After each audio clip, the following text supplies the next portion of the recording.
Welcome everyone to today's webinar. So the last talk of this season of Row. It's a great pleasure for me to introduce today's speaker, Amir Ardestani Jaafari. So Amir is an associate professor and the chair of data-driven operation management at the Faculty of Management at the University of British Columbia. His research lies at the intersection of healthcare operations, supply chain management, and optimization under uncertainty, with publications in top-tier journals such as Operation Research, Management Science, Transportation Science, and many more. He is also the recipient of many grants. The list goes on, but we have limited time. So without further ado, I want to give the control of the mic and the screen to you, Amir. Thank you so much, Ahmed, for introduction. First of all, thank you for invitation, Janice and Ahmed Reza. It's my great pleasure to present in robust optimization webinar. And today I'd like to talk about my research in the field of robust supply chain network design. And I start with two-stage robust optimization, some just preliminary introduction. They will discuss in more detail about that problem. This is a joint work with Dr. Amin Ahmadi from University of British Columbia, Dr. Waid Roshanai from Rathman School of Management, University of Toronto, and Dr. Shumail Mazahir from Eskimo Business School, and recently published in Production and Operation Management. Okay, I start with two-stage robust optimization problem, and to give you an idea of what is two-stage optimization problem. So we have a maximization problem here with two types of decision variable. X is defined in the feasible set calligraphic X as a first stage decision variable and with the cost of C. And we have second stage decision variable Y, that is adjustable decision variable, and is denoted by Y of zeta. The zeta is a source of uncertainty that we have. And we have a standard format here for considering ax plus b times y less than or equal to zeta. And for any zeta inside the uncertainty set U, the calligraphic U is the set of uncertainty that we have. It can be budgeted uncertainty set, it can be convex set, and many other set that we can assume. We can extend, as you see here, the source of uncertainty is right-hand side uncertainty. We can extend this right-hand side uncertainty to have some notion of and function of the first stage decision variable. But in this problem, we assume that B is deterministic and we don't have random recourse. And here we have, as I mentioned, right-hand side uncertainty. And how this problem works in reality, we make a decision about X, then we observe the actual value of zeta, then based on actual value of zeta, we can make a decision about Y. So that's why that we have two-stage decision-making problem.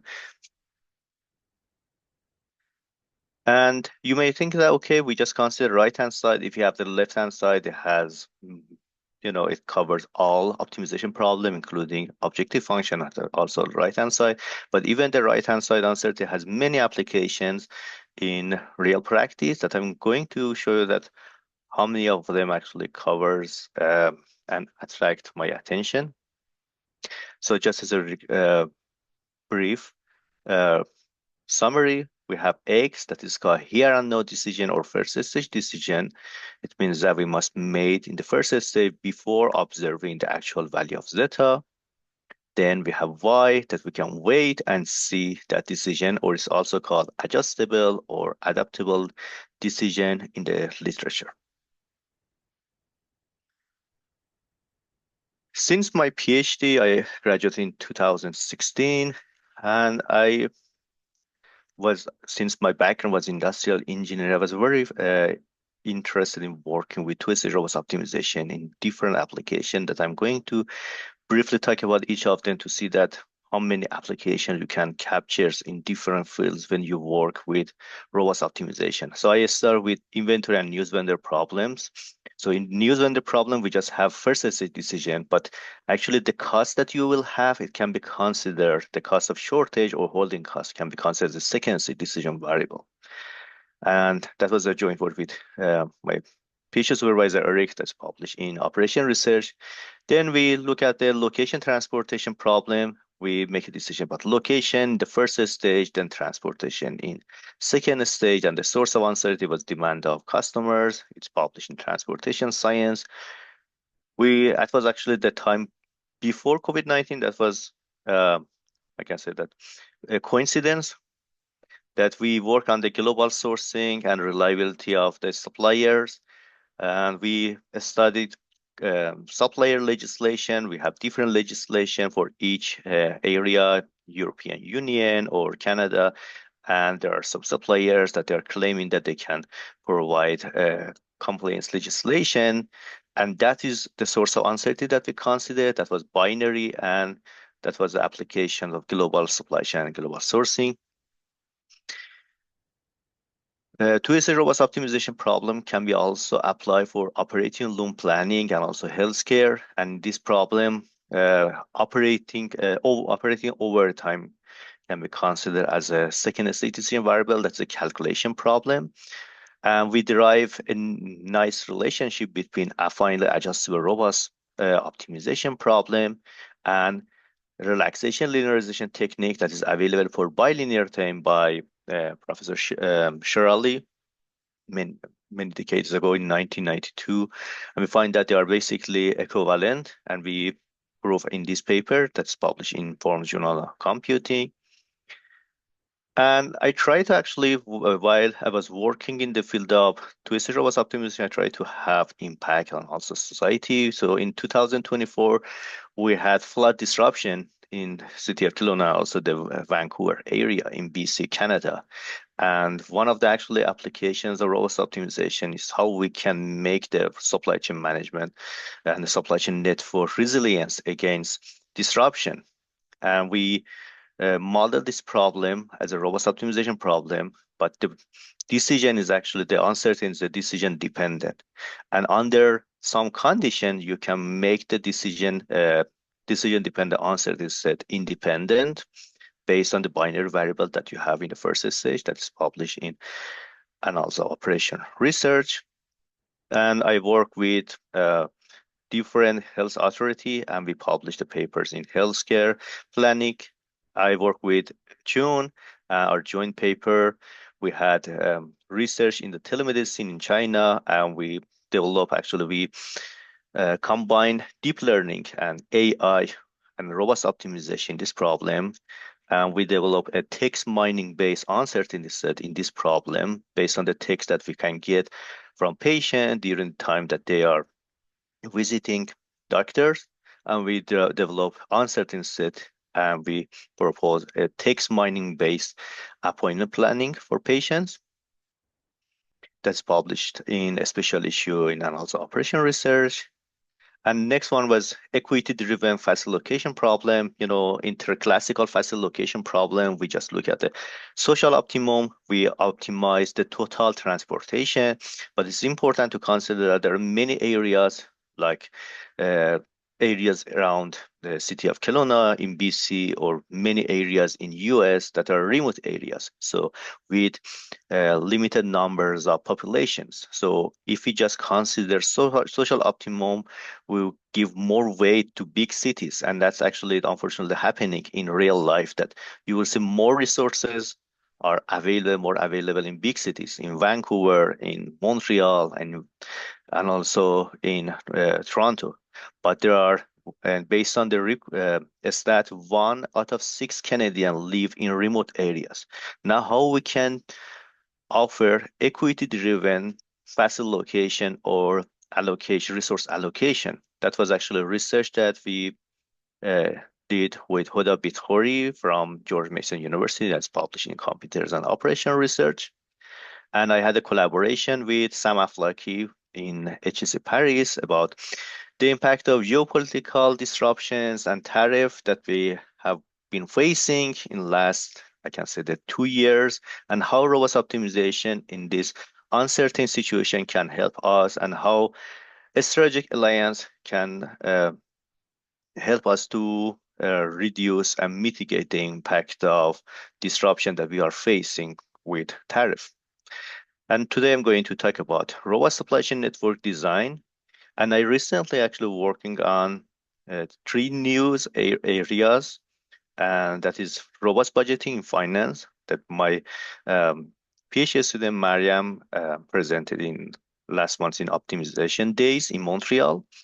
I'm going to present operating room planning when we have cancellation the second stage in Oras, Belfast, and look forward to meeting you guys if you are also attending Oras conference in Belfast in mid-July. And in next 2 weeks, I'm going to present in a computing conference in London, robust SVM and how robust optimization can help us to have a better machine learning models, and that is robust against the against uncertainty, and how we can solve the problem efficiently from computational perspective that is practical. So I'm going to present the supply chain network design, and that was actually the general idea to give all audiences that how many applications you can see when you work in robust optimization, especially two-stage robust optimization. In general, two-stage robust optimization has two nice features. First of all, it's not similar to single stage robust optimization, that is that all decision is static. Basically, you don't have any adaptability or adjustability. Secondly, it's not so complex like multi-stage robust optimization, and it can be considered as approximations of multi-stage robust optimization if you relax non-anticipative constraints, so you will have some good results that you can solve the problem in rolling base. Okay, now let's talk about supply chain network design problem. We have a set of decision that I listed here. We decide about the locations of facilities. Let's say we have a production facilities. Then we have capacity of each facility. We make a decision about the capacity of each facilities. Then we have a decision about how we can allocate demand point or market points to facilities denoted by X. That's a binary decision variable. These two were continuous variable. Then we have two decision variables: production from facility, production in each facility that is less than the capacity, denoted by P, and amount of transportation from open facility to market, denoted by Y. And after transportation, we may face with unmet demand. That is a shortage that we denote as shortage by V. So we have a set of decision, and it's actually connected, well-known supply chain network design problem, and it's also connected with flexibility, supply chain flexibility. And I'm going to show you the brief introductions of supply chain network design and different policy to solve this problem. Let's start with the Dungan-Kuvalis policy. That's a decentralized policy in 2020, published in Manufacturing and Service Operation Management Journal. So the idea is that, okay, let's say for each market design, we want to consider an open facilities. So there's no transportation in this case.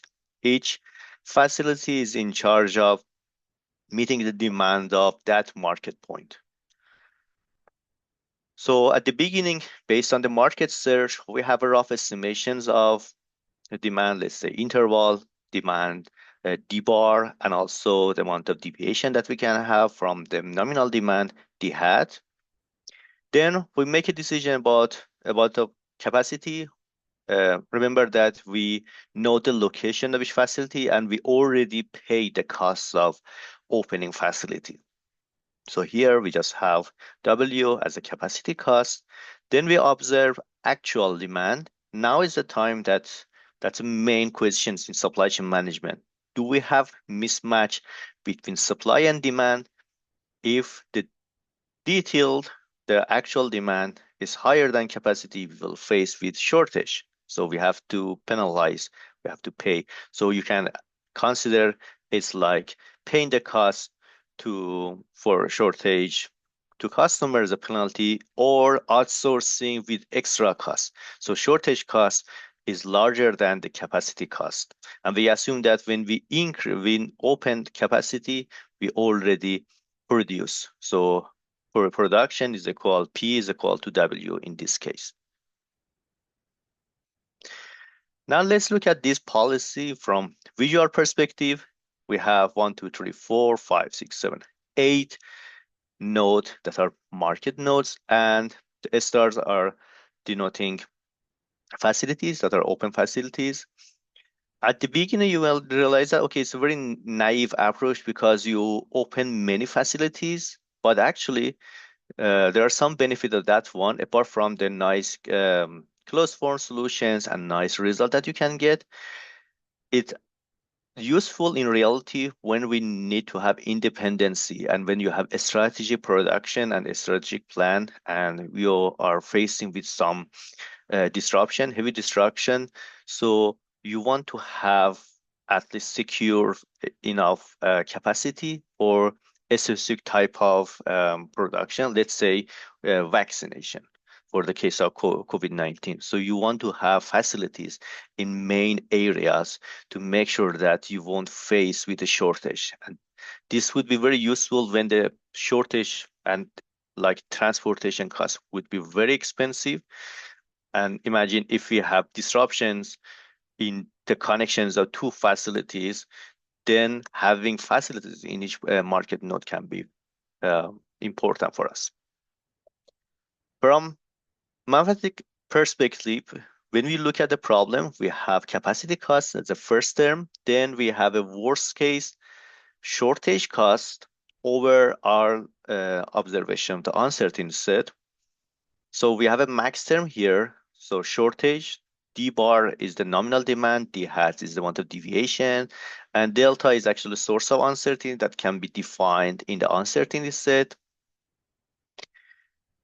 So in the worst case, usually it goes to be positive. So we will have, in the worst case scenario, we will have the demands higher than nominal demand, and we have a capacity. If this value is positive, it means that we are facing with a shortage. Now, what's the challenge here? So if you have deterministic problem, we have a minimization of sum of max problem that you can solve with using a figure of decision variable.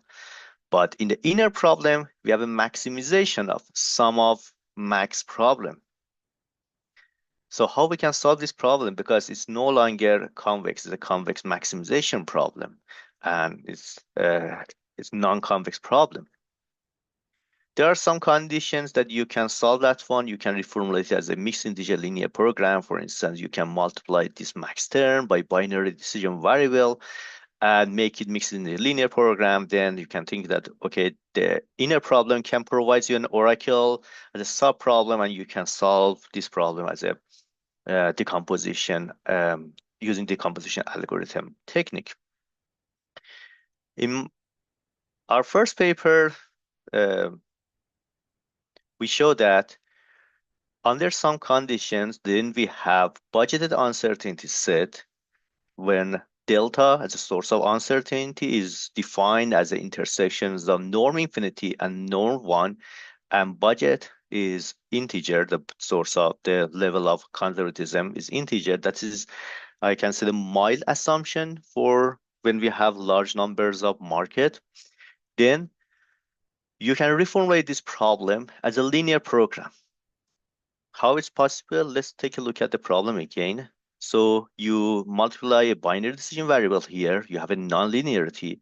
You can linearize this nonlinearity using a set of constraints. And this set of constraints has a nice property that is called total unimodularity.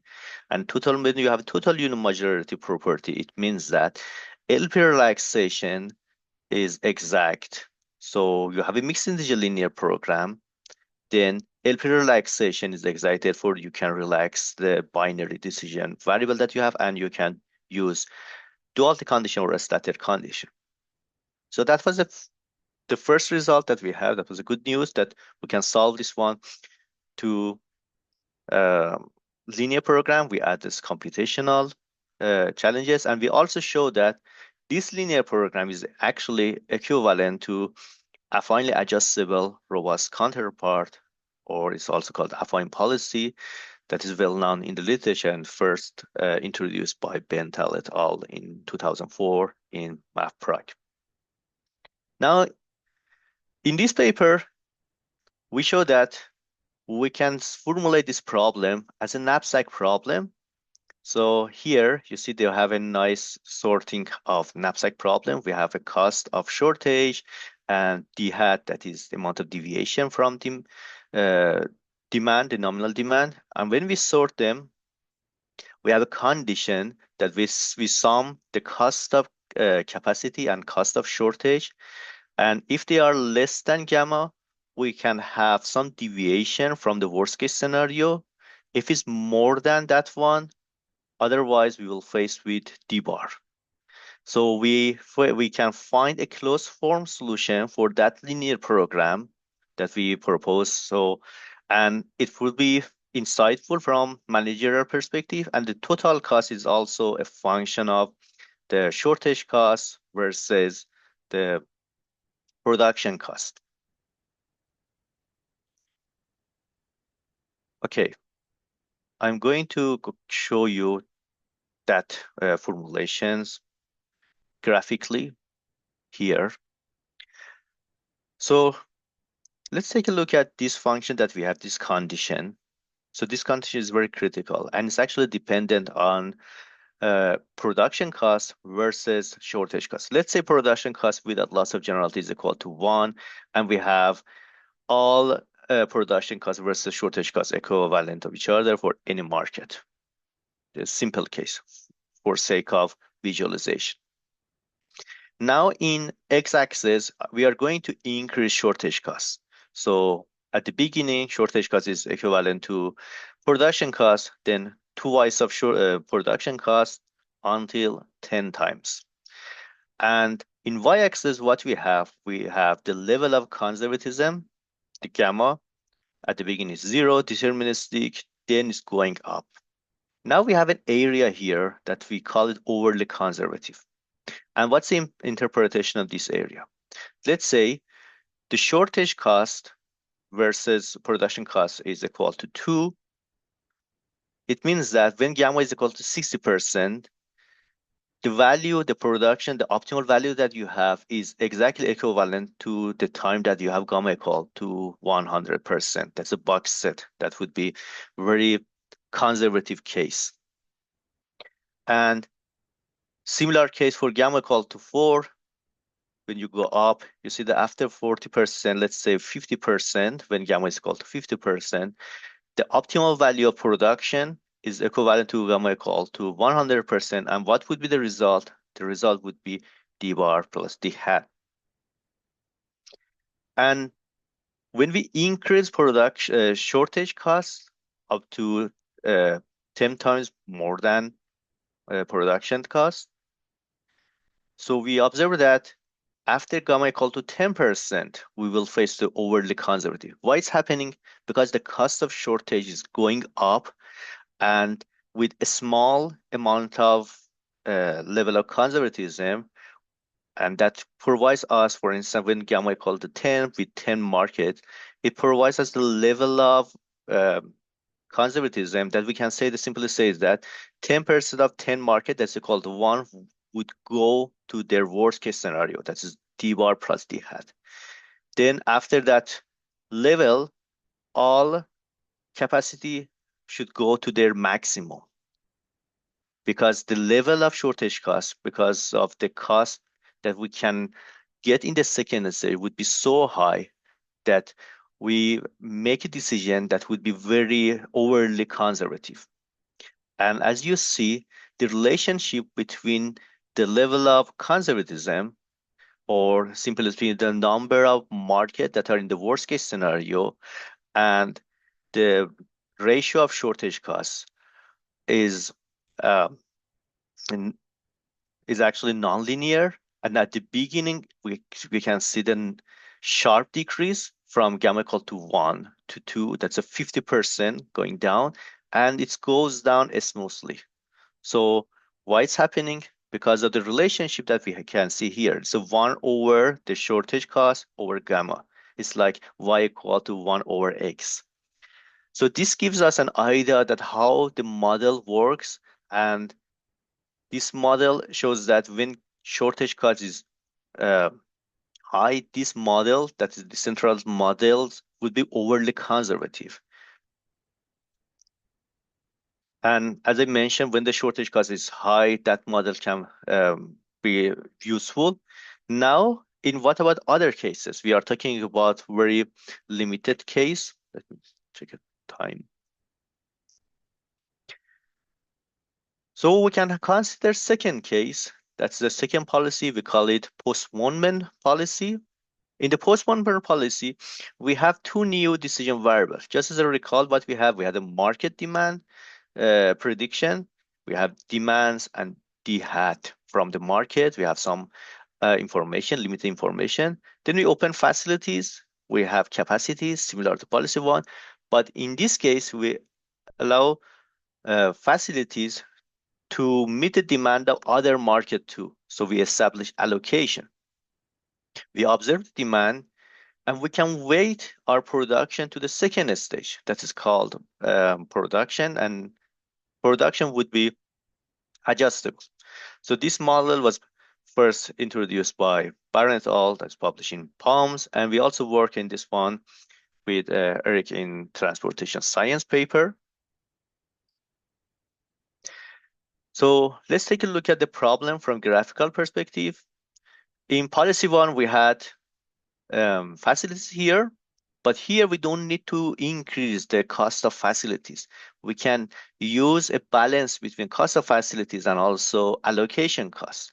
And in this case, each facility can meet multiple markets. So it's a trade-off between amount of the cost of facilities, opening facilities, and cost of allocation.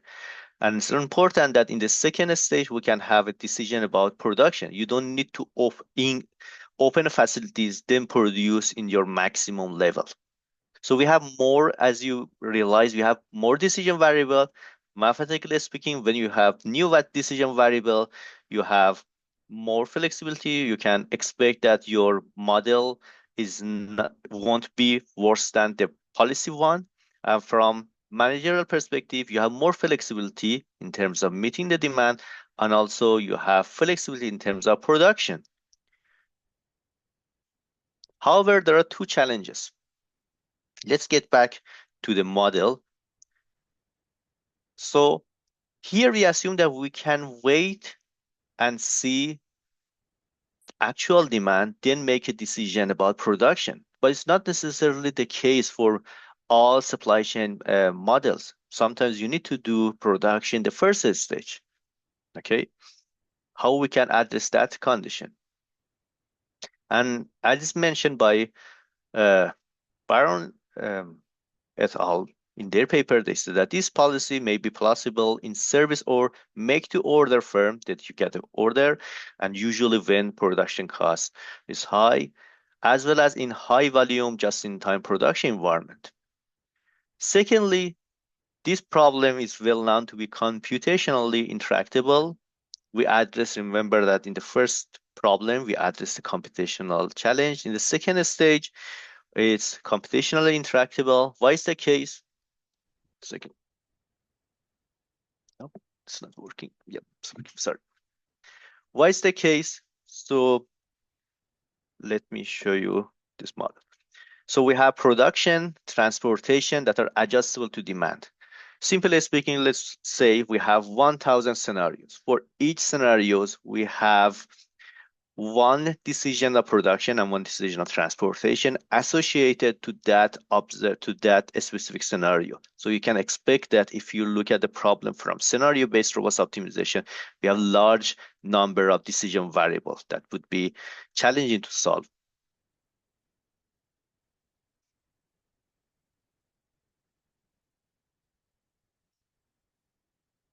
Now, in this paper, we propose a new policy that we call it capacity sharing policy.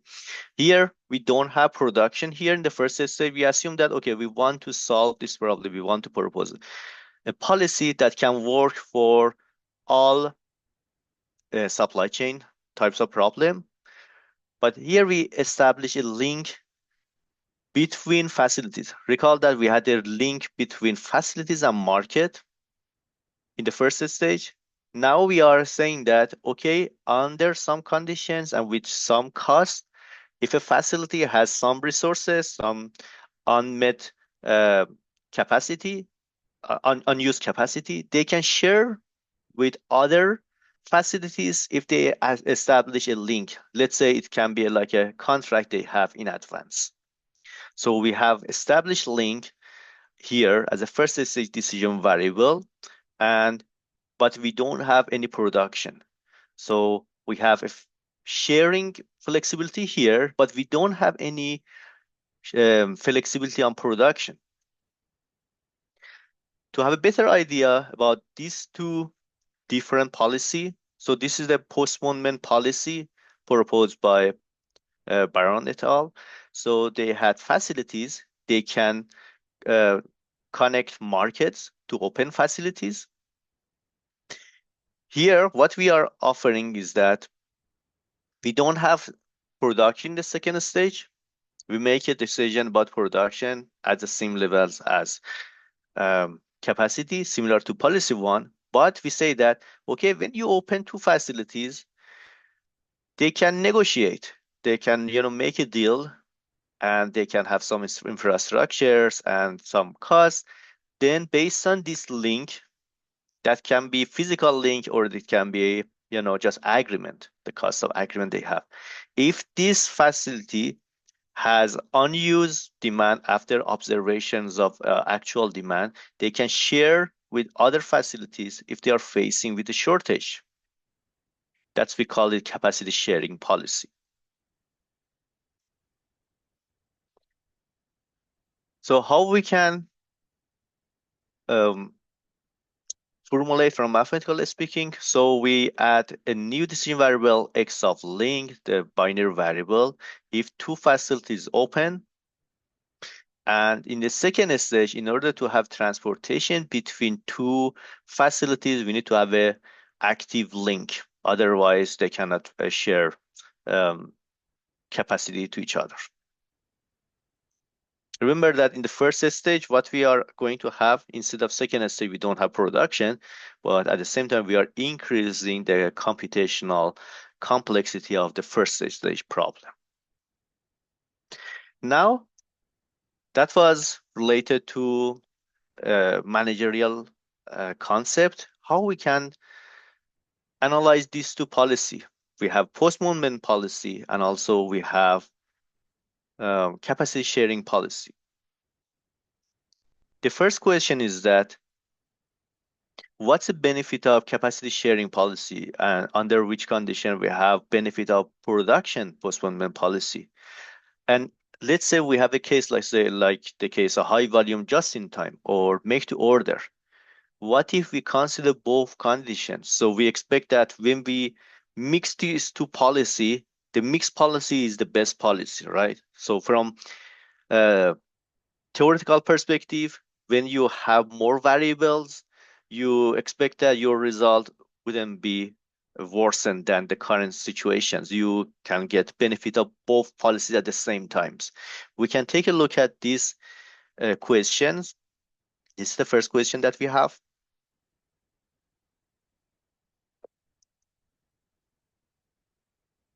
We look at the problem in 10 node network. Rho is the ratio of shortage over production. We say that shortage cost is 4 times larger than production cost. And we have cost problem. We reported here in this table, average worst case cost of the problem that we have two models. At gamma equal to 0, we know that this is deterministic. Both models provide the same result equal to deterministic. In gamma equal to 100, we know that it's a box set. and a static model is optimal. Therefore, these two policies are equivalent to each other. What we observe is that in a small level of gamma, a level of conservatisms, gamma equal 10, 20, and 30%, capacity sharing outperforms postponement policy, but after 30%, we observe the opposite result.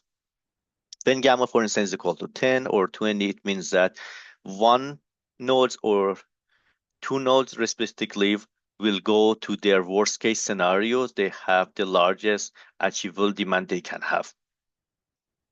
And what's the managerial interpretation about this result? So we got this result, how we can interpret. When you have capacity sharing, your model is more responsive to a small amount of level of uncertainty, and they can share the facility as much as possible. But when we have large amount of uncertainty, this capacity sharing cannot help you. And production, the level of production that you can play with the different level of production. And this is the case that with in large level of uncertainty, production flexibility will be an asset for decision maker. And that's why that we observe that postponement policy outperform capacity sharing policy.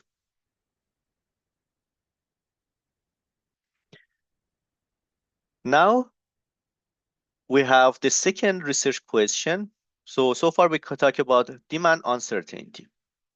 We know that there are two sides of uncertainty: market uncertainty and also supplier uncertainty. It can be disruption, it can be supplier reliability, and many others. Usually, supplier side uncertainty modeled as binary decision variable. In this case, we consider supply disruption or network disruption. So we consider new uncertain parameters that is binary, and we can have two types of disruption on facilities. If we have disruption on facilities while we have open facilities, they cannot produce anything on production. Let's say the system is disrupted, they cannot produce.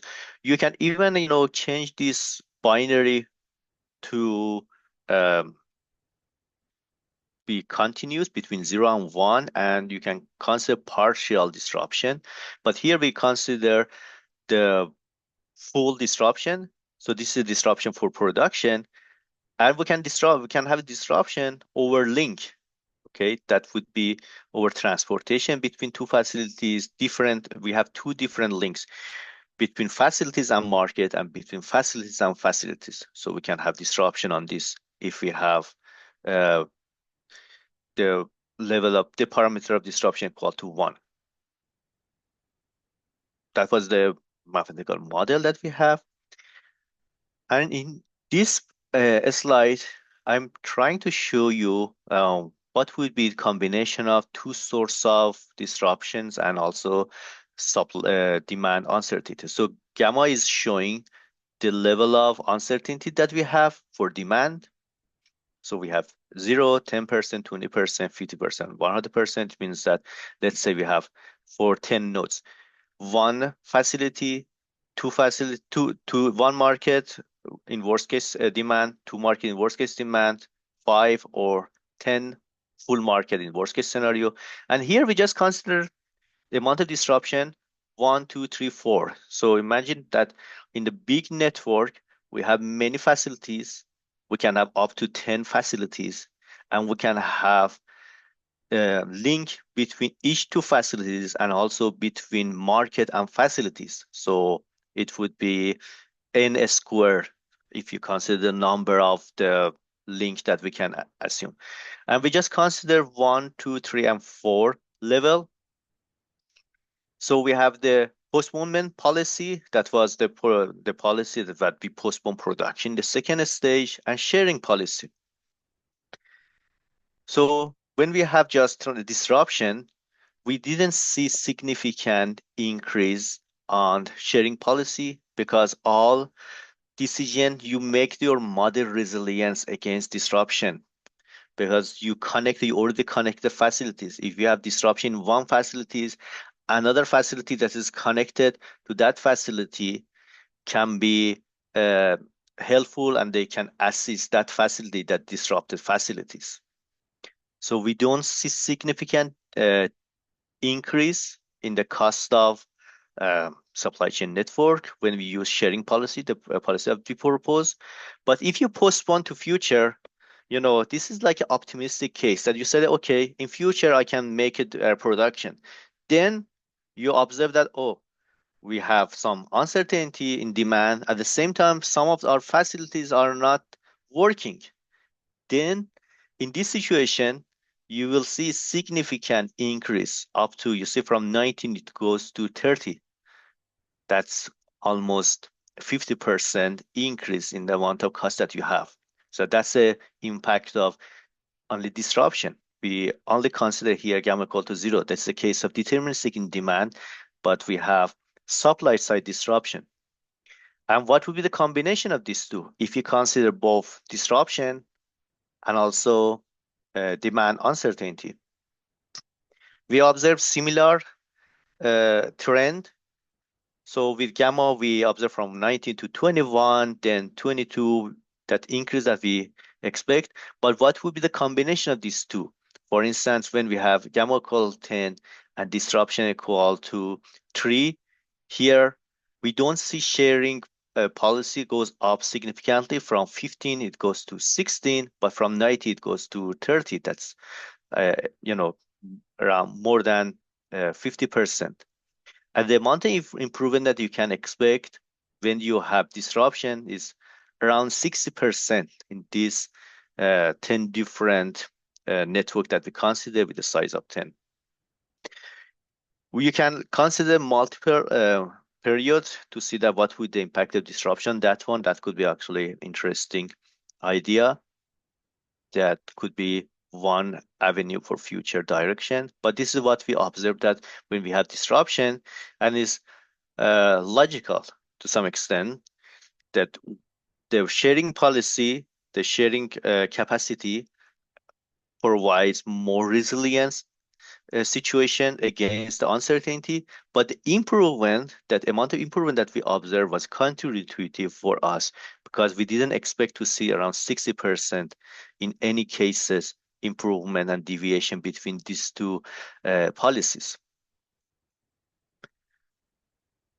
And one of the challenges that we are facing, you remember that in the one of the criticism on sharing policy and on postponement policy was computational difficulty.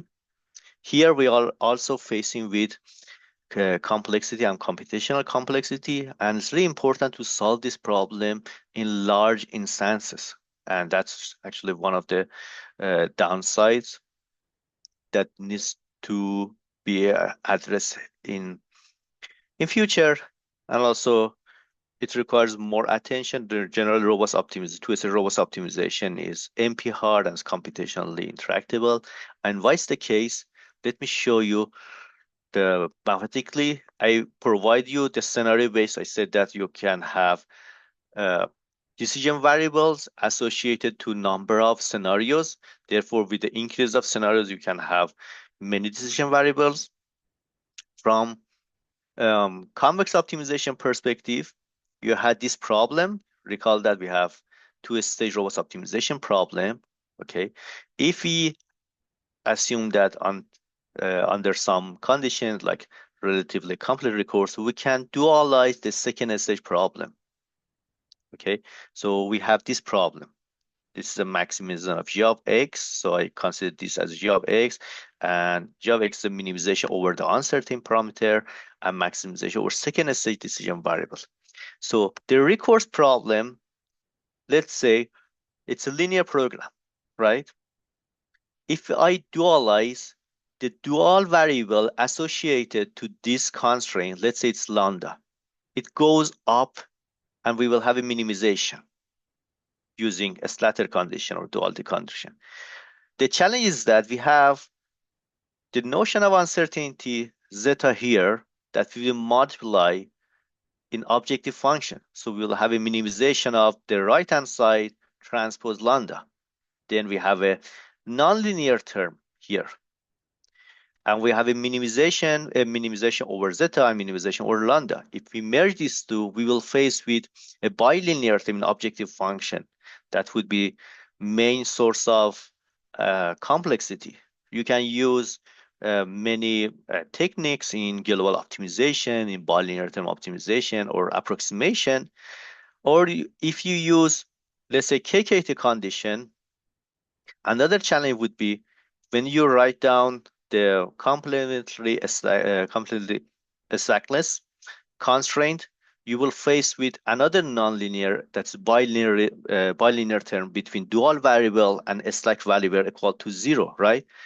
So we will face some complexity here. So how we can solve this problem? Recall that in this problem, g of x, we fix our first state decision variable. It means that you fix your facilities, the location of your facilities, and the capacity of facilities.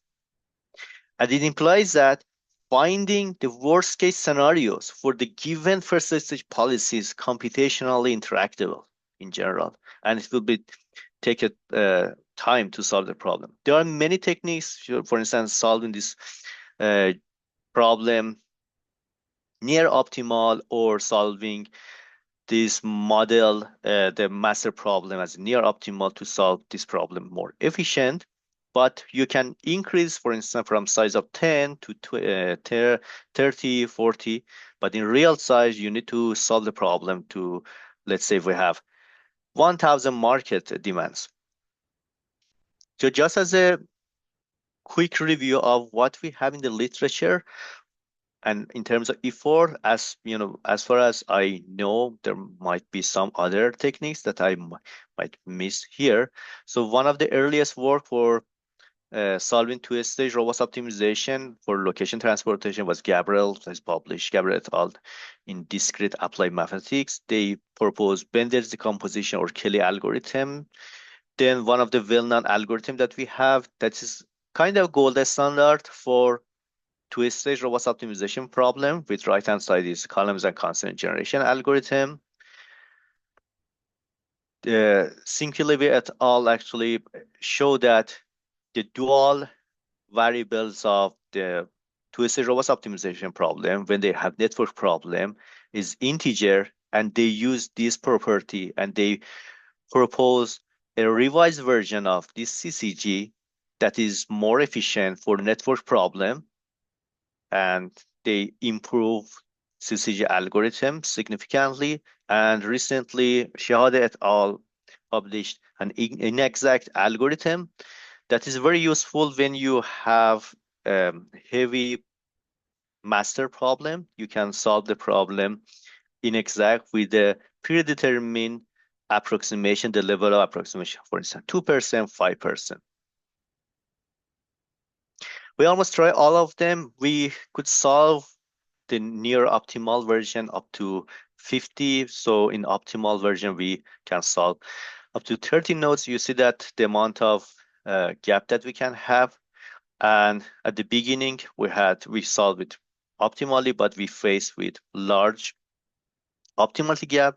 And that was actually one of the barriers that we had to solve this problem, represented for policymaker. That provides interesting result, but how we can solve this problem in real world. There's a recent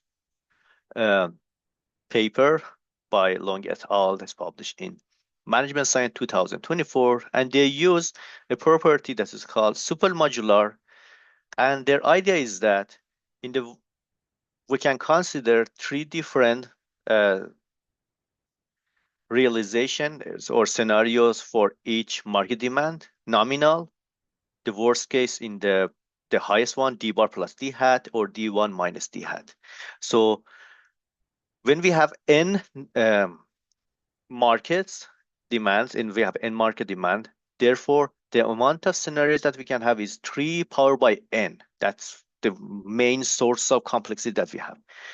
They show that when we have supermodular property, instead of 3 powered by n, we can have 2n plus 1 extreme point, and we can solve this problem efficiently as a linear program. And one of the applications that works, they have different application. That's actually a very interesting paper. Application they have is lot sizing problem. We can extend the lot sizing problem with shortage that works for our policy, and we use that one.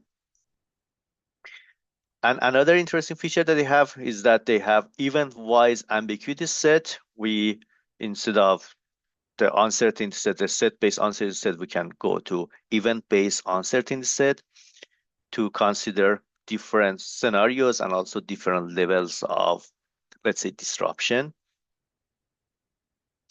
And this is actually the report that we have. We up to 1000 second, we can solve um, problems, supply chain network problem with 80 market nodes. One can argue that, okay, 80 is good. You increase with 50 nodes, you solve near optimally with 13 nodes. It's now 80. In real life, we have 1000 market network. That's actually one of the future research of this area, that one can solve this problem efficiently in larger problem using developing decomposition algorithm for this problem when you apply supermodularity. And the last, actually, I'm going to get that one. The last research question, let's say we consider both policies, postponement and sharing policy. You immediately say that, okay, that's crystal clear. You will get better result because you have both flexibilities. But you're true. You see that the amount of improvement that we have is that high level, that high peak. When we just have demand uncertainty, sorry, but when we have